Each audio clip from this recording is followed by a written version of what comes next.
Friday, July 30th, around 10 o'clock. Efforts to hold the Monarch levee failed. The bulging Missouri unleashes its fury, engulfing the Chesterfield Valley in a single swallow. It destroyed and changed lives forever. I really didn't think a lot about dying or scared. I was scared afterwards, obviously, but when you're in that circumstance, you just don't have time to be scared. So we were gearing up for it. Little did we know that it would be our own neighborhood that we would be working in. It looked like hell. That's what it sounded like. It was really a miracle that we got out. It was really incredible. I didn't think we would make it at all.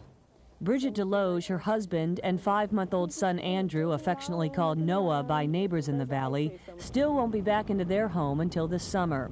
The levee collapsed in their backyard, and expectant Bridget tried to escape the rising water when her Honda was swept away. My 2 back wheels were all the way off the road and the car was tipping over. I was pregnant and had the dog in the car also, and I thought that I for sure was going to drown. I thought I would just float down to the airport. With the family van, Bridget's husband was able to corral the runaway Honda, saving his wife and unborn son. We feel very fortunate, and we're very fortunate that I didn't go into early labor, and we have a healthy baby now. While the Deloge family was fighting for its life, down the road, the Rombach clan was trying to save the land it had farmed for generations. You put up with it, you have a lot of disasters, a lot of time droughts and everything else, so that's the way farming goes. A lot of other people had it worse. Walter Rombach's positive outlook has helped the family rebuild, but the water line on the barn is a bitter reminder of the expensive equipment and crops swept away. Walter also lost his sister-in-law last summer. Some believe the stress of the flood was partially to blame. If it wouldn't have been for the volunteers coming in to clean up and put the houses back together, they still wouldn't be put back together. That volunteer effort continues to be spearheaded by Jeff Perry and the St. Louis Family Church.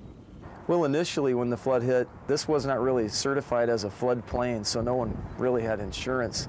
So everybody was in a state of shock, and it's been very difficult. Some of the businessmen, they lost $1 million in one day. There were 5,300 jobs here. And, you know, the highway was submerged. Perry and his army of volunteers have already spent more than 50,000 hours helping to repair and clean up the Chesterfield Valley. 287 businesses were damaged in the flood. 125 are now back in operation. 43 homes were damaged. 34 of those are slated to be rebuilt. The morning after the levee break brought some of the most impressive pictures of the flood of '93. An exhausted Chris Oler swims towards the county helicopter crew. It was a tough decision because when you step out the front door and there's 10 feet of water rushing by at 4 or 5 miles an hour, you know that once you get out there, there's no turning back. Chris Oler had been in the water for about 45 minutes. Fortunately, he had a life preserver to keep him afloat.